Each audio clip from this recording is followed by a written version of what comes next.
Now, Mr. Ndamzi, it is the issue that has happened in Ondo State, starting from Akoredolu down to Ayadetiwa, and then the final emergence of Ayadetiwa as the governor, and then the demise of Akoredolu, now building up to Ondo Guber elections. The irony is that Ayadetiwa is claiming that he is the anointed of Akeredolu. Akeredolu anointed him to, replace him as governor. And much later, other persons have started coming up to claim that all of them are the anointed of Akeredolu. And apparently, there are there are different persons reacting, stakeholders reacting differently with respect to Ayadetiwa, running for governorship. Now, these lawmakers are coming to support him. What is your take on this development in favor of Ayadetiwa? Thank you. Firstly, I want to condole with the Ondo people for the loss of their former governor, Akeredolu. Then, looking at Ayadetiwa, Ayadetiwa was the deputy governor, when Akeredolu was there as governor. Right. Okay, and constitutionally, he has assumed the role of becoming the governor of the state. And the election is around the corner. Okay. The House of Assembly drumming up support for Ayadetiwa. The question is, these House of Assembly members drawing up support for him, do they also enjoy the support of their constituents? If they do, then there are strong chances. But then it's not all the lawmakers, by the way. It is 15 lawmakers. Now, 7 lawmakers are not in support. They've not come out to say they are supporting them. Because when the speaker was speaking, the speaker of the Ondo House of Assembly, Ondo State House of Assembly was speaking, he said they are 13 as at the time of, making that press statement, but then 2 were on their way, according to him, 2 were on their way to join them, making them 15. He said they are 15. Now, we also have 7 that are not yet in support. Maybe over time they will change their mind. But you spoke about the grassroots strength of these politicians and what it might mean for Ayadetiwa. Now, apparently, you're also not unaware of the issue that happened between Akeredolu's wife coming out to attack the niece, Akeredolu's niece, for supporting Ayadetiwa, which means there seems to be bad blood between Akeredolu's wife and Ayadetiwa.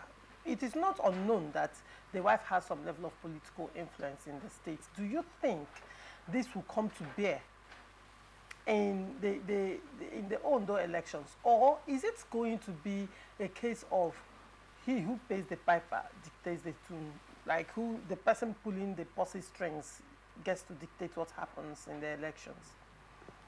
Yes, looking at the Nigerian situation, we can all agree that if you are not on ground, like we say in Nigerian politics, that someone must be on ground to win elections. So I strongly believe that if Ayadetiwa is on ground, he's the people's man, then he will have a free sale on the election. And if he's not, the primaries have not yet been done. You think power of incumbency will come to play? No. As against power of incumbency, is it not a real thing in the country? Yes, power of incumbency has been a major factor in Nigerian politics. But what happened in 2023 proved the fact that Nigerian voters are gradually moving away from that trend. How do you mean? Yes, how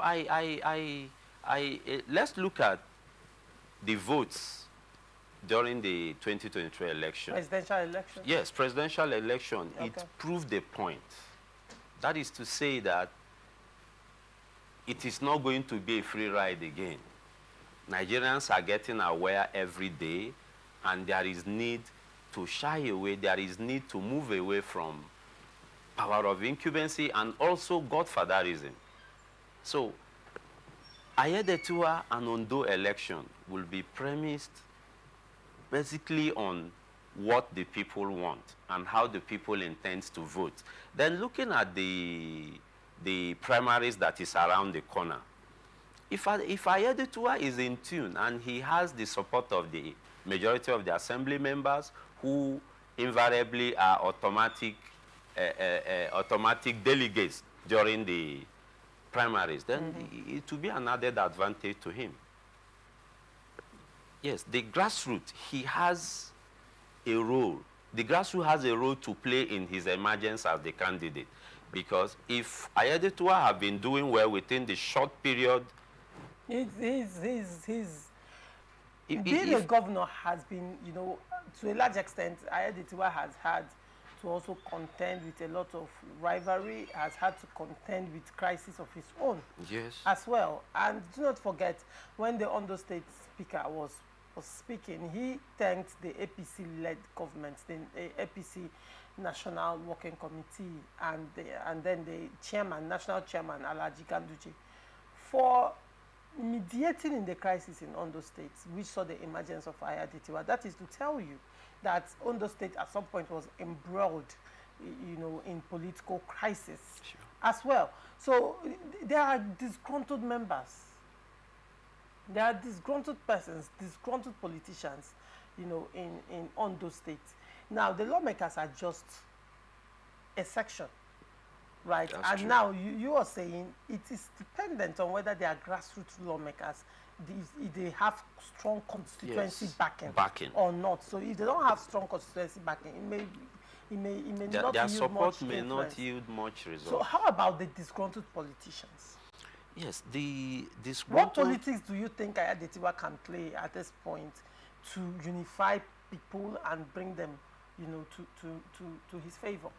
Yes, if I were to be in a position to advise Ayeditua, I will advise him to embark on radical reconciliatory move.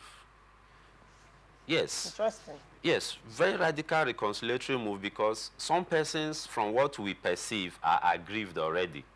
And it is believed that he has a good relationship with the National Working Committee. So this could be a chance to rally around those who are aggrieved already, bring them to the table and tell them the need, why they should all work together as a team to allow the continuity of APC in Ondo State.